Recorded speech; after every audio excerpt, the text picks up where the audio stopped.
हरे राम राम राम हरे हरे, हरे कृष्ण कृष्ण कृष्ण हरे हरे। ब्रह्मानंदं परमसुखदं केवलं ज्ञानमूर्तिं द्वन्द्वातीतं गगनसदृशं तत्त्वमस्यादिलक्ष्यम् एकं नित्यं विमलं अचलं सर्वदी साक्ष्यभूतं भावातीतं त्रिगुणरहितं सद्गुरुं तं नमामि।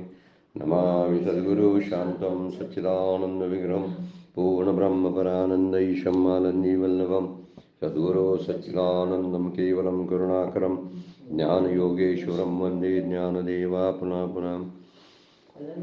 अलंकापुरी पुण्यभूमि पवित्र तिथे नांदतो ज्ञानराजा सुपात्र तया आठविता महापुण्यराशी नमस्कार माझा सद्गुरु ज्ञानेश्वराशी। सर्व संतांना वंदन, सद्गुरूंना वंदन, ज्ञानेश्वर माऊलींना वंदन, आपणा सर्व श्रोत्यांना वंदन करून आजच्या प्रवचनाला ज्ञानेश्वरी चिंतनाला सुरुवात करतोय आपण। कालच्या चिंतनामध्ये आपण श्लोक क्रमांक 28 याची विचार करायला सुरुवात केलेला आहे आणि त्यावर असणारी 6व्या अध्यायातील 387 नंबरचा ओवीचा विचार आपण करत होतो। युज्यनैवं सदात्मानं योगी विगत कल्मषाः सुखेन ब्रह्मस्पर्शम अत्यंतम सुखमश्नुते। जो सर्व काळ आत्मस्वरूपाच्या ठिकाणी चित्ताला स्थिर करणारा असा जो योगी आहे तो पापरहित होऊन अत्यंतिक अशा सुखाला प्राप्त होतो। त्याला आपण विचार केला की निरतिशय सुखाला प्राप्त होतो। त्या सुखापेक्षा मोठं सुख कोणतं नसतं आणि ते सुख सुखेन ब्रह्मस्पर्शम, ज्याचा ब्रह्माशी स्पर्श झालेला आहे असं ते सुख आहे। आमच्या सुखाचा स्पर्श जो असतो तो सुखाचा स्पर्श आपल्या विषय आणि इंद्रियावरती अवलंबून असतो, पण आत्यंतिक आणि निरतिशय सुख ज्याला आपण म्हणतो त्या सुखाचा संबंध ब्रह्माशी असतो, आत्म्याशी असतो। त्यामुळे आत्मा सुखरूप आहे, त्यामुळे त्याच्याशी स्पर्श करणारा सुद्धा सुखरूप होतो। स्पर्श करणं म्हणजे खऱ्या अर्थानं बघायला गेलं तर स्पर्श करायला त्या अवयवरहित असणारा तत्व आहे, पण त्याला स्पर्श करता येईल काय? स्पर्श शब्दाचा अर्थ आहे तिथपर्यंत विचारानं आपण पोहोचणार आहोत आणि त्याला जाणून घेणं आहे। आणि त्यासाठी माऊली बोलतात, या सोपी या योग स्थिती उकल देखी लागा बहुती संकल्पाच्या संपत्ती रुसूनिया। हे संकल्पाच्या संपत्तीवर म्हणजे विषय वासनारूपी सुखावरती। संपत्ती कसली? वास्तविक ती संपत्ती नव्हेच, कारण त्याला क्षय आहे आणि हे सुख अक्षय आहे। ह्या दोन्हीतला फरक आहे। त्यामुळे इथं म्हटलेलं आहे की पुष्कळ साधकांनी या सोपी या योगस्थिती, या सोप्या अशा योगनिष्ठेचा आत्मप्राप्ती करून घेण्यासाठी ज्याने वापर केला ती कोणती युक्ती? उकल देखी लागा बहुती, त्याने उकल करून घेतलेली आहे संकल्पाची संपत्ती रुसूनिया। ज्यानं विषयातून निर्माण होणाऱ्या सुखाकडे पाठ फिरवली, ऐश्वर्याकडे पाठ फिरवली, त्यालाच ही गोष्ट प्राप्त होते। त्यामुळं हे वर्णन जे आहे ती उकल देखील लागा बहुती, वरती सदात्मानम शब्द जो वापरलेला आहे, सदात्मानम जे सतत त्याच्या अनुसंधानामध्ये राहिल्यामुळं त्यांना आत्म्याची उकल करता आली म्हणजे त्याला जाणता आला। आणि हे जाणणं जे आहे हे जाणणं कशाच्या दृष्टीनं? सतत त्याच्याशी एकरूप राहिल्यामुळं आणि ती साधना केल्यामुळं। आणि म्हणून इथं सदात्मानी शब्द जो वापरला तो त्या अर्थानं वापरलेला आहे। म्हणून ज्याने या प्रपंचाचा आश्रय सोडून दिला आणि खरा मानला नाही, प्रपंचाच्या आश्रयाला जाणं म्हणजे स्वतःचा घातच करून घेण्यासारखा आहे। तो आश्रय नसतो तर आपला अधपद असतो। म्हणून आश्रय गुणाचा घ्यायचा, भगवंताचा आश्रय घ्यायचा, म्हणजे त्याला शरण आल्यामुळं आपण त्याचे आश्रित बनतो। म्हणून इथं म्हटलेलं आहे प्रपंचाच्या आश्रयापासून आश्रय नसतोच तो। काय म्हणतात माऊलींची उभी आहे ती म्हणतात, एका सांग पाक केतुली का सर्पपणाची सावली ती शीतल होईल केतुली मूषकाशी। हे असो आघवी बोली, आता ओवी आठवली, हे असो आघवी बोली का सर्पपणाची सावली ती शीतल होईल केतुली मूषकाशी। साप फणा काढून बसलेला आहे आणि असा फणा काढलेल्या सापाच्या खाली उन्हात सावली पडलेली आहे त्या फण्याची, आणि त्या फण्याच्या सावलीला उंदीर विश्रांतीला जाईल का? नाही जाणार. हा मुख्य मुद्दा आहे. त्याला संकल्पाची संपत्ती रुसवून या. अशी संकल्पाची संपत्ती स्वीकारायला जाऊ नये की जी संपत्ती क्षणभंगूर आहे आणि अंती दुःखाला कारणीभूत आहे. क्षणभंगूर काय आहे असू दे, पण अंती दुःखाला कारणीभूत आहे. सगळी विषय सुख अंती दुःखाला कारणीभूत असतात. त्यामुळं योग्य अशा विषय सुखाचा आपल्याला काय करावा लागतो? अनुभव घ्यावा लागतो. पण प्रपंचाचा आश्रय सोडणं आणि त्याला खरं न मानता आत्मस्वरूपाच्या आश्रयाला जावं, तोच आपला खरा आसरा आहे. म्हणजे तो सदात्मान शब्द जो वापरला आहे तो सतत अनुसंधानामध्ये राहणं आहे. सतत क्षणोक्षणी हाची करावा विचार, तरावा या पार भव सिंधू तुकोबा बोलतात. क्षणोक्षणी शब्द वापरला आहे. आणि क्षणोक्षणी म्हणजे सतत. सदा माझे डोळा जडो तुझी मूर्ती. सदा शब्द तुकोबा वापरतात बघा. सदा माझे डोळा, कधी कधी नाही, नित्य नियम नामी ते प्राणी दुर्लभ माऊली बोलतात हरिपाठामध्ये. आणि तुकोबा म्हणतात सदा माझे डोळा जडो तुझी मूर्ती. 12 अभंग तुकोबांचे आहेत, साखळी अभंग आहेत. आपल्याला ठाऊक नसतील तर 12 अभंग आहेत साखळीचे. साखळी अभंग त्यांना म्हणते का म्हटलेलं आहे? कारण एका अभंगातून दुसऱ्या अभंगाची सुरुवात केलेली आहे. एका चरणाचा शेवट ज्या शब्दानं झाला त्याच्या दुसऱ्या चरणाची सुरुवात त्याच शब्दानं होते. अशी साखळी तुकोबांनी त्यांच्या निर्माणानंतर पाठवलेले अभंग आहेत. ते 12 अभंगापैकी म्हणतात ते अहर्निशी सदा परमार्थ करावा, पाय न ठेवावा आडमार्गी. वर्णन कसं करतंय? अहर्निशी किंवा सदा माझे डोळा हे सदात्मान शब्दाचा अर्थ आहे. त्यामुळे सातत्यानं नियमितपणाने एका ठिकाणी बसून ध्यान करण्याचं आपल्याला काय करावं लागेल? काही काळ घालवावा लागेल. किंवा शक्य असेल तेव्हा, दुसरा मुद्दा बघा, शक्य असेल तेव्हा वेळेचा विचार न करता नामाला ध्यानाला बसावं. पहिला मुद्दा काय?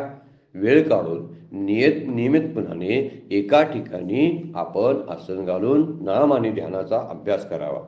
पुढे जाऊन तिच्या पुढची पायरी बघा की शक्य असेल तेव्हा वेळेचा विचार करायचा नाही. शक्य असेल तेव्हा वेळेचा विचार न करता ध्यानाला आणि नामाला बसावं. आणि शेवटचा तिसरा मुद्दा त्याचा फार महत्त्वाचा आहे बघा. व्यवहार काळात सुद्धा भगवंताचं अनुसंधान टिकवण्याचा अभ्यास करा. व्यवहार काळात आणि ही श्रेष्ठ दर्जाची साधना आहे. याला एक बैठकीची साधना आपण म्हणतो आणि दुसरी म्हणतो व्यवहार काळात बाधित अनुवृत्तीनं संसाराकडे पाहून त्याच वेळी साधने सुरू असते ती की मी पाहतो, अनुभवतो, ज्याला मी स्पर्श करतो, हे सगळं नाशवंत आहे. आणि नाशवंत असलं तर माझं शरीर निर्वाहासाठी मला त्यातलं काही स्वीकारावं लागतं. एवढीच गोष्ट त्यामध्ये आहे. पण नाशवंत आहे या निश्चयानं त्याचा स्वीकार करावा लागतो. म्हणजे ते बाधित होत नाही, म्हणजे आपल्याला बाधक ठरत नाही. म्हणजे इथं वर्णन केलं 3 टप्प्यामध्ये साधनेचा बघा. सतत सातत्याने नियम आहे. एका ठिकाणी बसून ध्यान आणि नामाचा अभ्यास करावा. नंबर 2, शक्य असेल आणि वेळ मिळाला तर पुन्हा आणि कुठेही बसावं. असे नियम घालून नाही सकाळी मी ते 3ला 5लाच बसतो, नंतर काय मी बसत नाही. अरे वेळ रिकाम असेल तर नाही सकाळी एकदा झालं मी बसत नाही, असं नको. शक्य झालं वेळ मिळाला तेव्हा वेळेचा हिशेब न करता ध्यानाला आणि नामाला बसावं. आणि तिसरा मुद्दा आहे, हे सगळंच होऊ दे, जरी झालं नाही कधी तर व्यवहार काळामध्ये मी भगवंताचा आहे, देव माझा आहे, मी आत्मस्वरूपच, माझं खरं स्वरूप आत्माच आहे. माझं स्वरूप जे आहे ते कसं आहे? मी ब्रह्मस्वरूप आहे, अहम ब्रह्मास्मी, असं चिंतन त्यामध्ये आहे. म्हणून यासाठी काय करावं लागेल? खरं माऊली म्हणतात त्याप्रमाणे संकल्पाच्या संपत्ती रुसून या. त्या ज्ञानाच्या संकल्पाकडे म्हणजे धनाकडे पाठ केली की ज्ञानाशी सन्मुख होता येतं. संकल्प म्हणजे धन म्हणूया आपण, संकल्प म्हणजे विषयातून मिळणारी सुख. जर त्याच्याकडे पाठ केलेली तर ज्ञानाशी आपण सन्मुख होतो. आणि रुसणे शब्दाचा अर्थ खरा कसा आहे बघा. रुसायचं म्हणजे काय? ते रुसणे म्हणजे त्याच्याबद्दलचं वैराग्य येणं. वैराग्य यायला पाहिजे. आपल्याला वैराग्य येत नाही म्हणजे रुसत नाही आपण त्याच्यावर. आम्ही रुसतो कुणावर? घरातल्या माणसांच्यावर रुसतो, पाहुण्या पायांच्यावर रुसतो, देवावर बरेच वेळा रुसतो आपण. खरी गोष्ट आहे, ज्यांच्यावर रुसून बाहेर पडायला पाहिजे त्यांच्यावर रुसत नाही. ज्याच्याशी एकरूप व्हायला पाहिजे त्याच्यावर आपण रुसतो. देवाशी काय माझं देवानं सरळ केलेलं आहे असं आपण म्हणत असतो. म्हणून म्हणतात तुकोबांचा अभंग फार सुंदर आहे बा. रुसलो आम्ही आपल्या संसारा, तेथे अनाचार कोण पाळ. कुणावर रुसलो म्हणतात ते? आम्ही संसारावरती रुसलो. म्हणजे खरंच खरंच समजून खूप रुसतात, पण मिथ्या निश्चयानं रुसणं अपेक्षित आहे ना. बऱ्याच वेळा माझी माणसं खरी वाटतात म्हणूनच आपण माणसांच्यावर कधी कधी रुसतोय ना. पण इथं मिथ्यात्वानं रुसणं अपेक्षित आहे असं तुकोबा म्हणतात. म्हणून तुकोबाचा आणखीन एक तुकडा सुंदर आहे बघा. तुका म्हणे जो संसारा रुसला त्यानेच ठाकीला सिद्धपंथ. जो खरंच संसारावरती म्हणजे संकल्पावरती रुसतो त्यानेच ठाकीला सिद्धपंथ. म्हणून रुसण्याची प्रक्रिया ही रोज घडली पाहिजे. मनातल्या मनात आपण संसारामध्ये आहे आणि नेहमी मनातल्या मनात म्हणत राहायचं, मी नाइलाजास्तव संसार प्रपंच करतो, प्रपंचाचे व्यवहार नाइलाजास्तव प्रपंच करणं आणि खरंच माझी जबाबदारी आहे म्हणून मी परमार्थाची साधना करतो. परमार्थाची साधना करणं ही माझी प्रायोरिटी आहे आणि प्रपंच करणं हा माझा पार्ट टाइमचा उद्योग आहे. खरा उद्योग कोणता आहे तर माझा भगवंताशी एकरूप होऊन त्याच्या सदात्मानम शब्द युज्यनैवम सदात्मानम. त्या ठिकाणीच मग विगत कल्मश होता असं माऊली बोलतात. 388 नंबरच्या ओळीत तसंच सांगतात. ते सुखाचे सांगाते आले परब्रह्मा होते, ते लवण जैसे जळा ते सांडून येणे. एक दृष्टांत दिला आता बघा. या सुखाशी एकरूप झाल्यानंतर जे साधक या सुखाच्या संगतीमध्ये सुलभ उपायाच्या सहाय्याने काय करतात, सुखाचे सांगाते आले परब्रह्मा आतोते. आतोते म्हणजे एकरूप होतात, परब्रह्माच्या अपरोक्ष ज्ञानापर्यंत येतात. आतोते शब्दाचा अर्थ काय, एकरूप होणं, अपरोक्षत्वानं त्याला जाणं. अशा सुखाच्या संगतीने ते जातात. आणि त्या अवस्थेमध्ये दृष्टांत दिलाय, तेच लवण जैसे जळा ते सांडून येणे. त्या अवस्थेत पाण्यात मीठ विरघळून गेलं ते जसं पाण्याला सोडून जात नाही. ते एकदा पाण्यात मीठ जर गेलं तर ते पाण्याला सोडून कधी जाते का बघा, जाऊ शकत नाही. कारण पाणी ते दोन वेगळीच राहत नाही, वेगळी नसल्यामुळे त्यानं सोडून जात नाही. हा मुद्दा त्यातला माऊली सांगतात. म्हणून फक्त संकल्पाचा निराश व्हायचा अवकाश, नुसता संकल्पाचा निराश झाला, एवढे कष्ट झाले, ते कष्ट नव्हे लगेच परब्रह्माच्या स्वरूपामध्ये विलीन होणं होतं. प्रयत्नांची पण फार गरज पडत नाही, इतकं सोपं आहे ते सुखाशी एकरूप होणं. कारण माझं स्वरूपच आहे ना ते कुठून आणावं लागत नाही. त्यामुळं मीठ आणि पाणी यांची एकरूपता जी आहे ती द्रवरूप झाल्यानंतर एकरूपच होतात. त्यामुळे विगत कल्मश झालेला असतो तो. विगत कल्मश शब्दाचा अर्थ आहे तो पापरहित होतो, पुण्यरहित होतो. पापाची मोजणी करत बसत नाही, पापाची टोचणी नसते आणि पुण्याची मोजणी नसते. अगदी तो कसा असतो, जैशी गंगा वाहे तैशी ज्याचं मन. भगवंत जाणं त्याचे जवळी, गंगेसारखा तो असतो. त्यामुळं त्याचं पाप आणि पुण्य रहित होतो, म्हणून त्याला विगत कल्मश शब्द वापरलेला आहे. त्यामुळे शरीरानं पाप घडणे अशी व्यक्ती सगळीकडे आढळतात. शरीरातलं पाप अशी घडणं, पण पातकाचं सूक्ष्म स्वरूप जे आहे ते म्हणजे लोभ, मोह, विषयचिंतन, प्रतिष्ठेची हाव असणं. ही जर अंतकरणात नसेल तरच खऱ्या अर्थाने विगत कल्मश झाला म्हणायचा. पापरहित होणं म्हणजे काय, शरीरानं पापरहित होण्याची संख्या खूप आहे. बऱ्याच वेळा पाप करण्याला घाबरतात म्हणून पाप होत नाही. पाप करायचं नसते असं नाही, तर पाप करायला घाबरतात. माझे प्रतिष्ठेचा प्रश्न आहे म्हणून प्रतिष्ठेला जपण्यासाठी बरीचशी मंडळी पापापासून बाजूला असल्यात, पण पापाच्या चिंतनापासून बाजूला नसतात. मात्र पापाचं चिंतन असतं. त्यात पापाचं वर्णन करताना काम, क्रोध, लोभ हा पापच आहे, प्रतिष्ठाची हाव पापच आहे, विषयाचं चिंतन पापच आहे. मग हे पाप कोण करत नसेल, सगळी त्यामध्ये सगळे आहे. आणि तसा पापरहित झालेला जो असतो ना तो एकरूप होतो. म्हणजे पापाचं चिंतन सुद्धा करत नाही, विषयाचं चिंतन पण करत नाही, मनातल्या मनातही म्हणत नाही ही गोष्ट मला पाहिजे होती, मला मिळाली असती तर बरं झाले असते, पण मी आता हिसकावून घेऊ शकत नाही कारण ती चोरी होईल. आणि चोरी झाली की लोक मला म्हणतील, पकडतील आणि चोर म्हणतील. म्हणून चोरी न करणाऱ्यांची संख्या 99% आहे आणि मनातल्या मनात चोऱ्या करणारी 99% आहेत. हा मुद्दा त्यातला मुख्य आहे. आणि इथं तेच सांगतात, त्याला विगत कल्मश होणं म्हणतात. तो विगत कल्मश म्हणजे ज्यानं अंतःकरणापासून सुद्धा पापाची वृत्ती सोडलेली आहे. मन ज्याचं पाप करत नाही, चित्त ज्याचं पाप करत नाही, बुद्धी ज्याची पाप करत नाही, तो विगत कल्मश शब्द वापरलेला आहे. शरीर ज्याचं पाप करत नाही, ही वरच्या बाबी आहेत. शरीरानं पाप न होणं ही वरची बाब आहे. खरी बाब खरी कोणती? अंतःकरणानं पाप व्हायला नको पाहिजे. आणि तोच काय होतो मग? विगत कल्मश होऊन ब्रह्मभूत होतो. यामध्ये शब्द वापरलाय बघा, ब्रह्मस्पर्श शब्द वापरलाय. त्याला सुखाची काय होते? प्राप्ती होते. त्यामुळं अवकाशात जसं वर्णन केलंय बघा, चंद्राचं आणि पृथ्वीचं गुरुत्वाकर्षण असतं बघा. एका बाजूला चंद्र खेचत असतो आणि दुसऱ्या बाजूला पृथ्वी खेचत असते. असा एक टप्पावरती आहे अवकाशामध्ये की आपण चंद्राच्या कक्षेत गेलो ना, चंद्र आपल्याला त्याच्या गुरुत्वाकर्षणाने खेचत असतो. आणि आपण पृथ्वीच्या कक्षेत आलो ना, तर पृथ्वी गुरुत्वाकर्षणाने खेचत असते. हे आपल्याला विज्ञानाचं उदाहरण आहे बरं काय. पण खेचत असताना सुद्धा असा एक अवकाशातली जागा आहे की ज्या जागेमध्ये पृथ्वीचं गुरुत्वाकर्षण काम करत नाही आणि चंद्राचंही गुरुत्वाकर्षण काम करत नाही.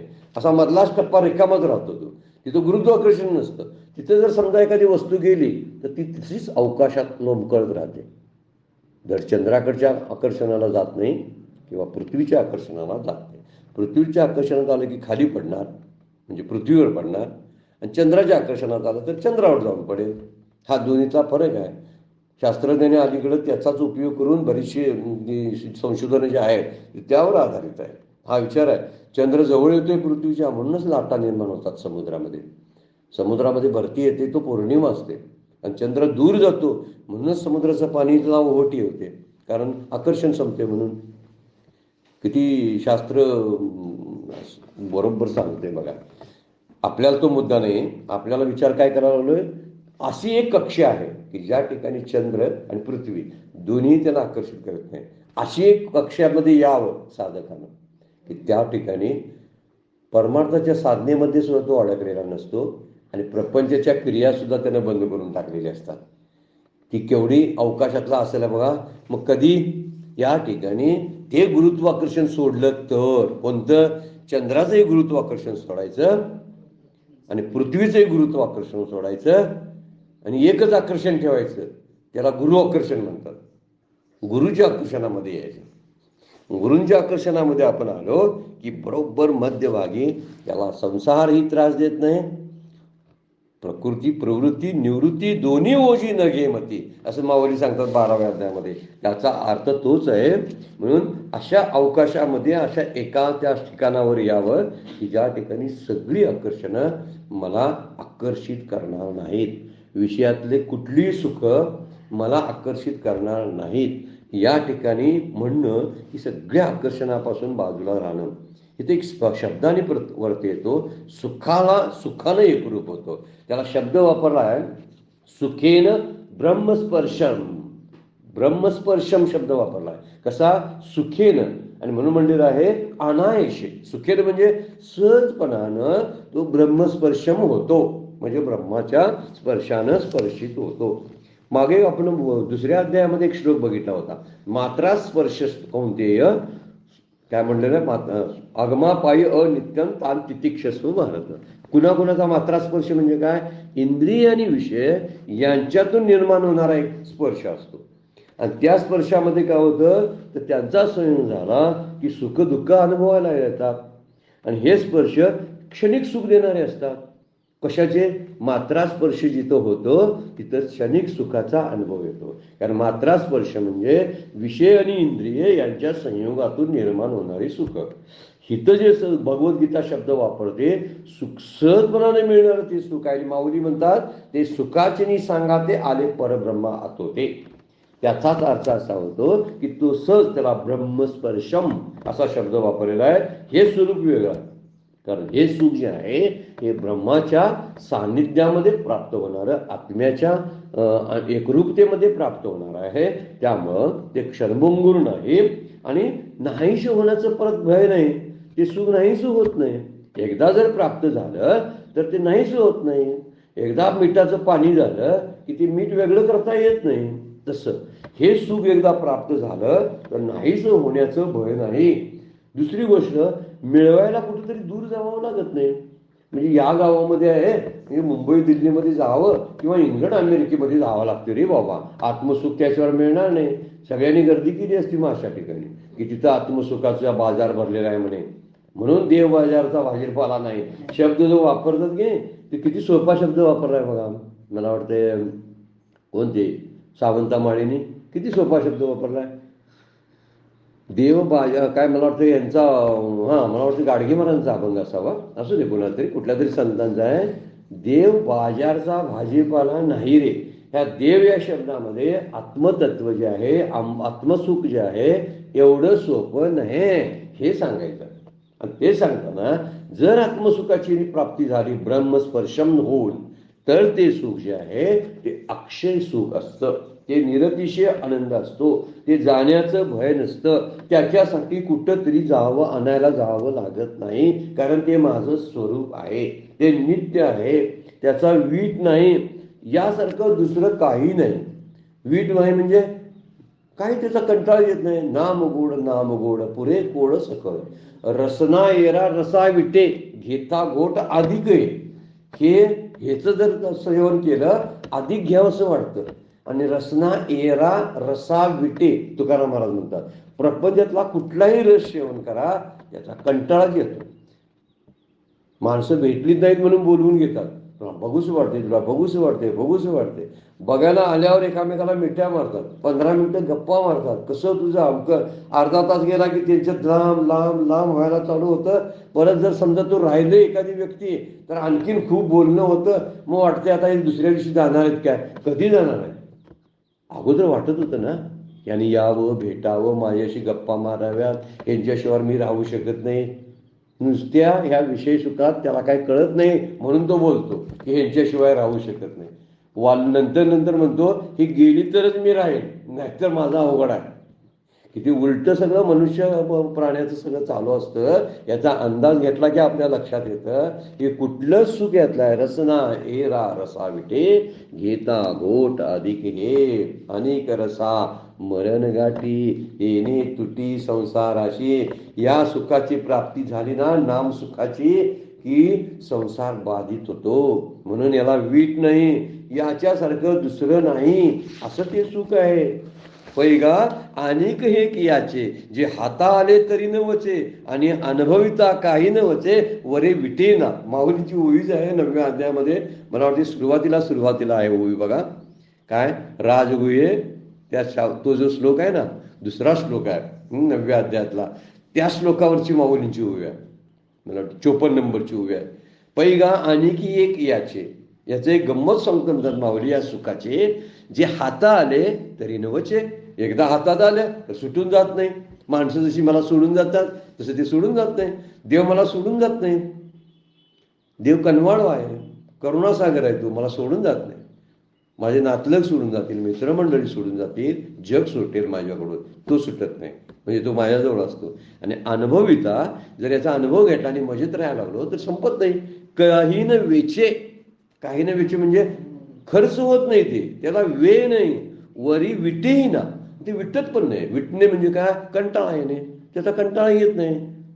घेता घोट अधिक आहे, जितकं अधिक घ्यावं तितकं बरं वाटतं. कारण नामामध्ये गोडवा आहे, आत्मसुखामध्ये गोडी आहे, आणि ती गोडी कंटिन्यू होते. हे अशी नाही तुटक सुख देते. कधी काय होतंय, जी माणसं इतकी आवडतात ती जर आपल्या विरोधात वागायला लागली तर त्यांना घरातून बाहेर काढायला सुद्धा आपण मागं पुढं पाहत नाही. जी माणसं माझ्या विरोधात वागतात, मग विटलं ना त्याचं सुख, विट आहे त्या सुखाला. म्हणून इथं माऊली म्हणतात, हे जे सुख आहे ते सुखाचे नि सांगा ते, आले परब्रह्म आतोते, ते लवण जैसे जळा ते सांडून येणे. जसं मीठ जे असतं ना, ते मीठ त्या पाण्याला सोडून जात नाही. मग किती दोस्ती आहे बघा, किती एकरूपता आहे बघा, किती निष्ठा आहे बघा. निष्ठा म्हणूया आपण त्याला, पाण्याची आणि मिठाची निष्ठा आहे. मी तुझ्यात मिक्स झालो. दुधातलं पाणी सुद्धा तसं असतं बघा, ते दुधाशी एकरूप कसं होतंय तसं परमात्म्यात लीन असल्याने चित्ताला काही प्रयत्न सुद्धा करावे लागत नाही. काय करावं लागत नाही. आता या चित्ताला बाहेर काढायला पाहिजे, मग कुठंतरी न्यायला पाहिजे, मग ते सुख अनुभवणार, त्याला ही वस्तू पाहिजे, ती वस्तू पाहिजे, काही लागत नाही. उलट काहीतरी असलं हेच त्याच्यामध्ये अडथळा आहे. काही लागत नाही. म्हणून अहम ममता रहित होतो, तोच म्हणायचा पाप रहित होतो. त्याची अहम आणि ममता संपलेली आहे. पाप रहित कुणाला म्हणायचं? ज्याचं मी आणि माझं संपलं तो पापरहित झाला. पापाच्या वेगवेगळ्या कल्पना समाजामध्ये रूढ आहेत त्या काही रूढ आहेत. म्हणजे समाजाला बंधनं घालावीत, समाजात एक अंधाधुंदी माजू नये, नियमबद्ध संसार असावा म्हणून नियम लावलेले आहेत. त्याला पाप आणि पुण्य अशी नावं माणसानं दिलेली आहेत. ही माणसानं नाव का दिली? कारण कुठल्याही पशुप्राण्यांच्या मध्ये ती शास्त्रच नाही ना पाप पुण्याचं. कुठल्याही वाघाला हरणाला मारलं म्हणून पापच लागत नाही. आणि समजा दुसरा एखादा प्राणी आहे, तो कोणतरी खायला लागलाय म्हणून त्यानं वाचवला, समजा वाघानं त्याला वाचवलं, तर वाचवलं म्हणून त्याला पुण्य पण लागत नाही. हे पुण्य आणि पाप कुणाचे आहेत? फक्त माणसांसाठी. म्हणजे नियम आहे. मग या नियमाला ह्या काय प्रकार आहे? खरा अर्थ कोणता बघा? पाप कोणतं? जे गोष्ट मला माझ्या भगवंतापासून आत्मस्वरूपापासून दूर नेते त्याला पाप म्हणायचं. आणि जे भगवंताला नेऊन मिळवतं ते खरं पुण्य. म्हणून म्हणलेलं आहे पापात्मक पाप नरकाला नेतं आणि पापात्मक पुण्य स्वर्गी जाईजे. माते जेणे पाविजे ते शुद्ध पुण्य. म्हणून विगत कर्म झाला म्हणजे काय? अहम ममता रहित झालेला जो आहे, मी माझी अशी आठवण ज्याला विसरलेली आहे तो विगत कल्मश आहे. त्यालाच या सुखाचा अनुभव येतो. म्हणून खरं पाप अहम मम रूपानं संसाराशी संबंध ठेवत असतं. माझा संसाराशी संबंध ज्या गोष्टीमध्ये मधून जोडला जातो त्या दोनच गोष्टी आहेत, मी आणि माझं. मी हे शरीराच्या बद्दल बोलतो आणि माझं जो समोरचा दृश्य प्रसार आहे त्याच्याबद्दल बोलतो आणि त्यांना जोडून घेतो. ह्याला जोडून घेतल्यामुळं भगवंत तुटतो. म्हणून अनुभव आणि अनुभव घेणारा जो आहे ते दोन्ही उरत नाही, अजिबातच उरत नाही. न उरवणी ठेवा. माऊली काय म्हणतात? साधुबोध झाला तर न उरवणी ठेला. म्हणजे उरलाच नाही आणि उरून उरला. न उरवणी ठेला. हे माऊलींची भाषा समजायला माऊलींच्यावर प्रेम करावं लागेल आपल्याला, त्याशिवाय समजणार नाही. त्यामुळे अक्षय सुखाची प्राप्ती होती त्याला, अक्षय सुखाची. म्हणून मिठाचं जसं आहे ना, मीठ पाण्याशी एकरूप होण्यास काहीच कष्ट पडत नाही. काय मिठानं साधना केली सांगा बघू? कोणती साधना केली? काय नाही. त्याच्याशी एकरूप झालं, त्याच्या संगतीत आलं, संपला विषय. आपण जी साधना करतो ना आपल्या चित्तशुद्धीसाठी करतो. भगवंताशी एकरूप व्हायसाठी साधना करावी लागत नाही. कारण ते नेहमी दोन नाही, एकच आहोत अशी जाणीव झाली पाहिजे. तुकोबांचं एक अभंग फार सुंदर आहे. मगाशीच आपण बोलण्यात गेलो. तुकोबांचे 12 अभंगांचे साखळी अभंग म्हणतात त्याला. निर्वाण त्यांचं झालं आणि त्यानंतर काही दिवसांनी त्यांच्या अनुयायासाठी त्यांनी म्हणे 12 अभंग स्वर्गातून स्वर्गलोकी येऊन आले अभंग धाडी रे सांग तुम्हालाही, असा तुकोबांचा 13 नंबरचा अभंग टाकलाय शेवटचा. 12 अभंग आहेत ना, आपल्याकडे असतील तर एकदा अभ्यासून बघा. बऱ्याचशा गोष्टी त्यामध्ये आपल्याला सापडतील. वेदांतपर अभंग आहेत हे. 12 अभंग आहेत. आपल्या मुखात जर ठेवले त्यातला एक अभंग आहे. काय म्हणतात बघा? दुजियाला भ्रांती भाविकाला शांती साधूची वृत्ती लीन झाली. एकदा त्या रूपाशी आत्मस्वरूपाशी लीन झाली वृत्ती ब्रह्माते मिळाले जळात आटले लवण जैसे पुन्हा जळाचे बाहेर येत नाही खरे त्यातून या. आपण आता जी ओवी बघायला लागलोय ना त्या ओवीशी अगदी परफेक्ट अभंग आहे. 12 अभंगातला हा तुकोबांचा अभंग परफेक्ट. जरा सुद्धा लवण जैसे पुन्हा जळाचे बाहेर येत नाही खरे त्यातून त्यासारखे तुम्ही जाणा साधू होती पुन्हा न मिळती मायाजाळ. पुन्हा मीठपणाला ते येत नाही. पुन्हा न मिळती मायाजाळ त्यांना पुन्हा रे बांधना सत्य सत्य जाण तुका म्हणे.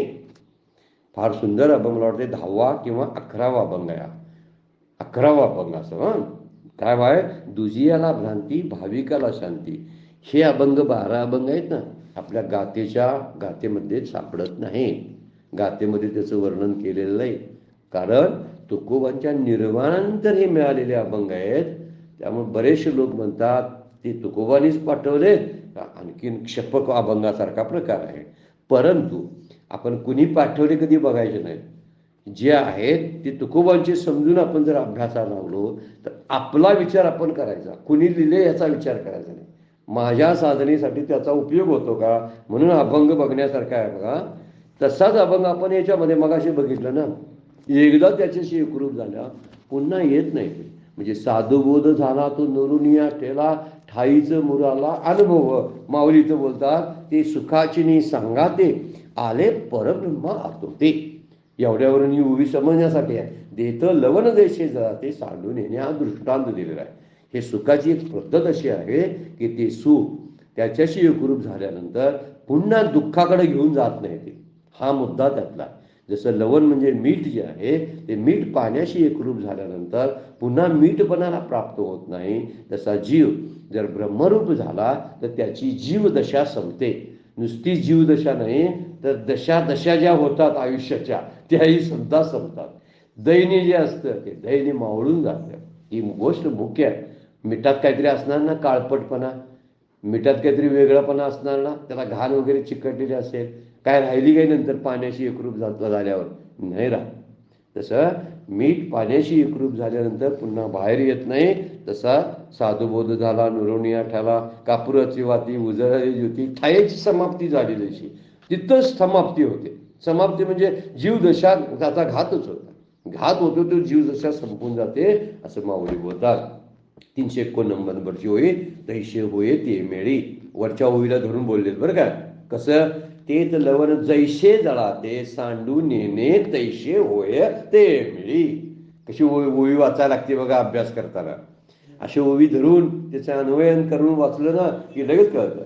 कुठून बघा, तेथे लवण जैसे जळा ते सांडून नेणे तैशे होय ते वेळी. त्यावेळी असंच होतं जसं पाण्याचं आणि मिठाचं होतं तसं. मग सामरसाची या रावळी. सामरस म्हणजे समरसता दोघांची एकरूपता झाली की रावळी. रावळी म्हणजे मंदिर. रावळीमध्ये महासुखाची दिवाळी जगेशी दिसे. महासुखाची दिवाळी जगास सगळं जग आणि याला सगळ्यात महासुखच दिसायला सुरू होतं. महासुखाची दिवाळी जगेशी दिसे. जगेशी दिसे या शब्दाचा अर्थ आहे जग सुद्धा महासुखानं दुमदुमून भरलेलं आहे. अवघेची त्रिलोकी आनंदाचे आता चरणी जगन्नाथा चित्त ठेले. जेव्हा जगन्नाथाशी ते चित्त एकरूप होतं त्यावेळी जग आणि चित्त दोन राहत नाहीत. जग आणि जगन्नाथ वेगळे राहत नाहीत. आणि जग आणि जगन्नाथाचा मिलाप त्याला साम्यरसाची रावळी म्हटलेला आहे. हे अंतःकरणात घडतं.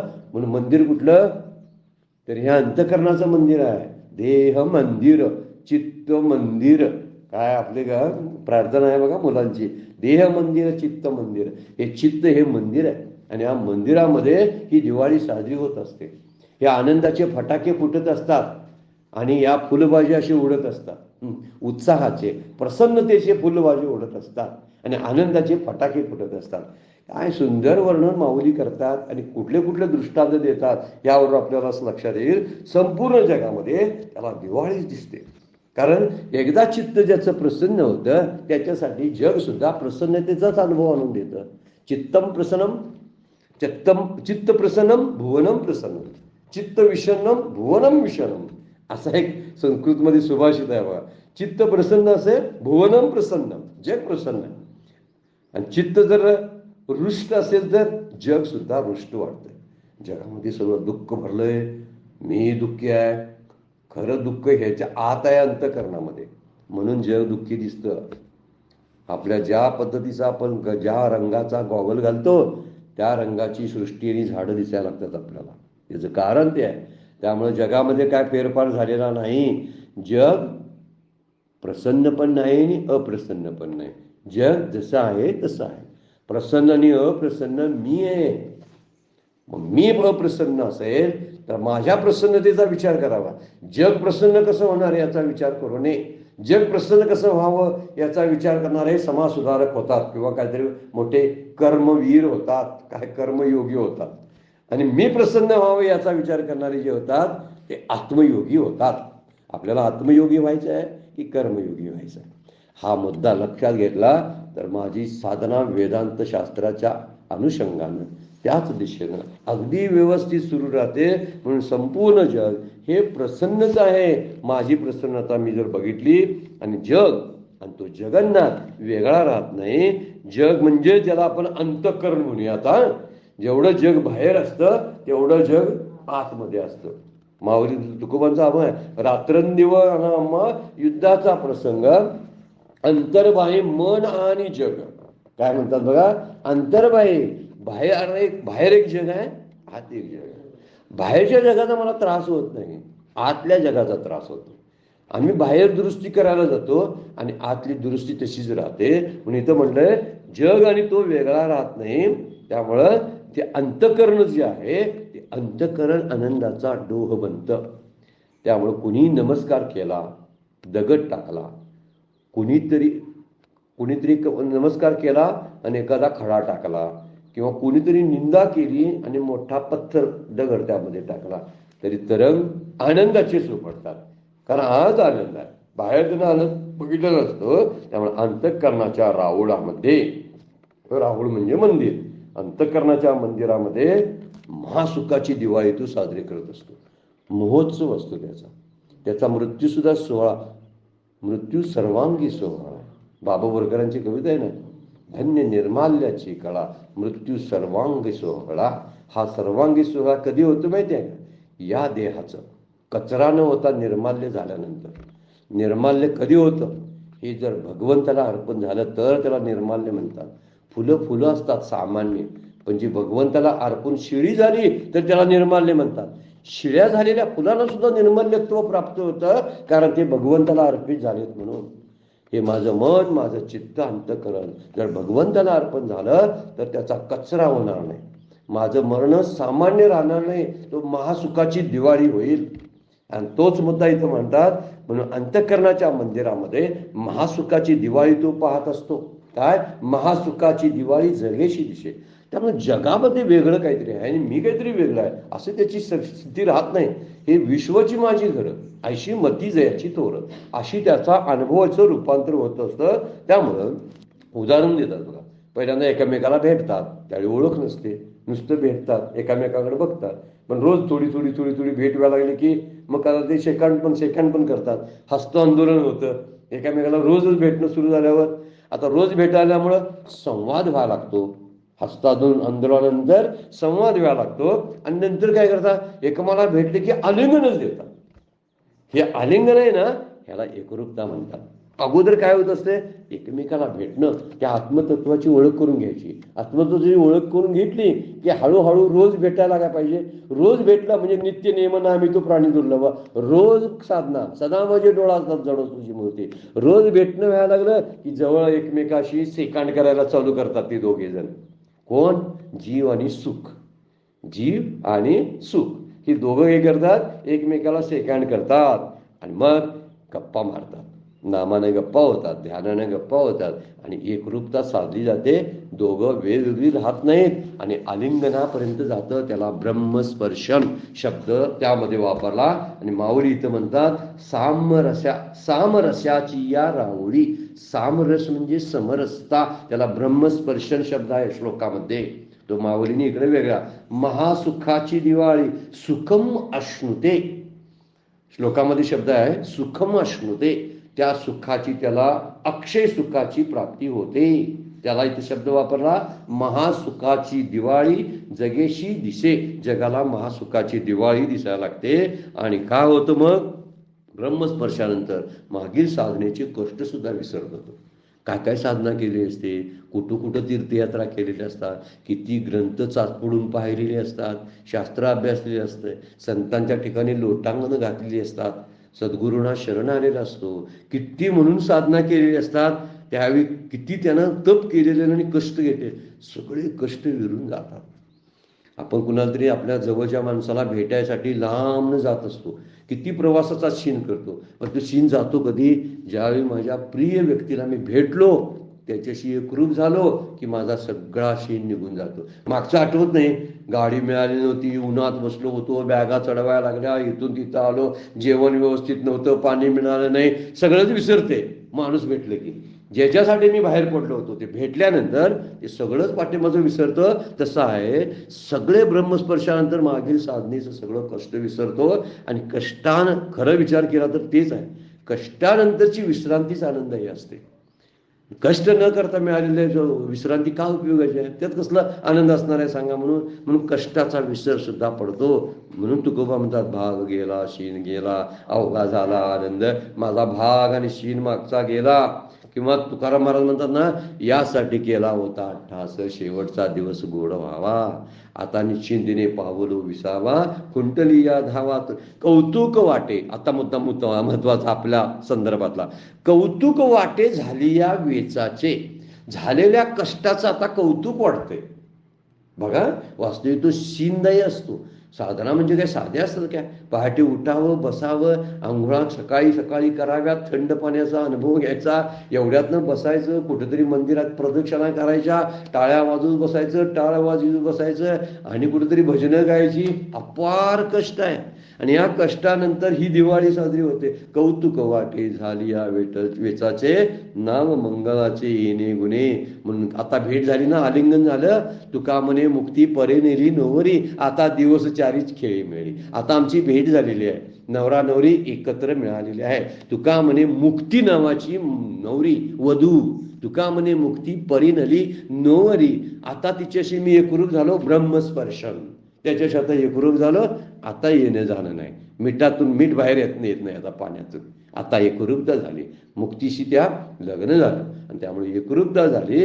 म्हणून आता काय झालेलं आहे, अत्यंत सुख प्राप्त झाले. म्हणजे इथं जे आहे, साधकाच्या ह्या चित्त आकाशामध्ये अनुभव सुखाचा सूर्य उगवतो. एका लेखकाचं वाक्य काय आहे बघा, त्या चित्त आकाशामध्ये अनुभवाचा आणि ज्ञानाचा सूर्य उगवतो, आणि तो वर वर वर चढतो.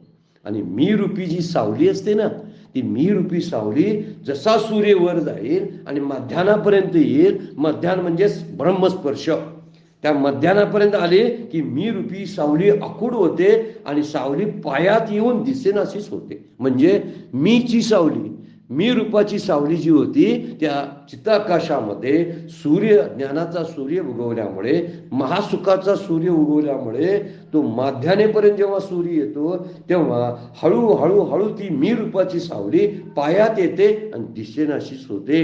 म्हणजे मी आणि माझं होणारा स्पर्श आहे तो संपतो आणि ब्रह्मस्पर्श होतो. म्हणून म्हणलेलं आहे, महासुखाची दिवाळी जगेशी दिसे, ऐशे आपले पायवरी, चाली जे आपले पाठीवरी, हे पारतान अंगवे तरी आनयके. जरासा असा गूढ असा या ओवीतला एक प्रकार आता सांगितलेला आहे, लक्षात न येण्यासारखा. बघा, याप्रमाणे आपल्याच पायाने आपल्याच पाठीवर चालावे. काय माऊलीला म्हणायचं आहे, आपणही चिंतन करावं बरं काय. मला जेवढा माहिती आहे तेवढं आपलं बोललो आपण. चाली जे आपले पाठीवर, आपल्याच पायानं आपल्या पाठीवर चालायचं. शक्य आहे काय? हे पारता न अंगवे तरी आनयक. आतापर्यंत तुला जे सांगितलं, हा जो स्वाधीन करता आला नाही उपाय, तर दुसरा उपाय मी तुला सांगतो. तिसऱ्यांदा म्हणाले बघा, हा उपाय तुला जमला नाही, पुढचा सांगतो, हा जमला नाही त्याच्या पुढचा सांगतो. किती सुंदर पद्धतीनं. म्हणून आपल्याच पायाने आपल्या पाठीवर चालण्यासारखं अवघड गोष्ट ही आहे का? मलाच मी भेटायचं आहे, अवघड नाही काय? मला कोणाला तरी दुसऱ्याला भेटायला सांगा, हो, दुसरी वस्तू मला पकडायला सांगा, मी तिथंपर्यंत जाईन, कष्ट घेईन. मलाच भेटायचं म्हणजे माझ्याच पाठीवर माझ्याच पायाने चालायचं आहे, असं माऊली बोलतात. अवघड आहे, कारण ही अद्वैताची भाषा इथं वापरलेली आहे. इथं अद्वैत आहे. आणि म्हणून ते म्हणतात, आता दुसरा सोपा मार्ग सांगतो, की चित्त मीच्या अनुसंधानात जर सतत राहिलं ना, तर आत्मभाव जागृत राहतो आणि देहभाव जातो.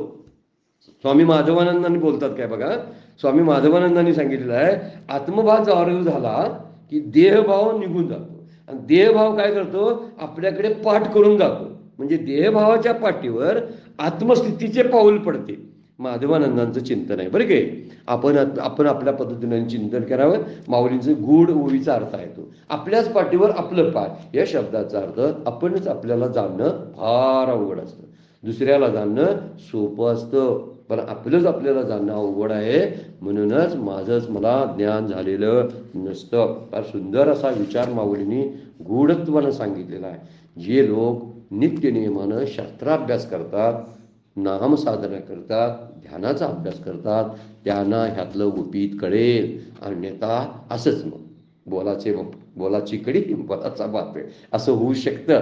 आपण हा अनुभव घ्यावा, कुठपर्यंत येईल तेवढा. वेळ संपलेली आहे. आजची सेवा सद्गुरूंच्या चरणी, भगवान ज्ञानेश्वराच्या चरणी अर्पण करून विराम घेऊया. पुंडलिक वरदारी विठ्ठल श्री ज्ञानदेव तुकाराम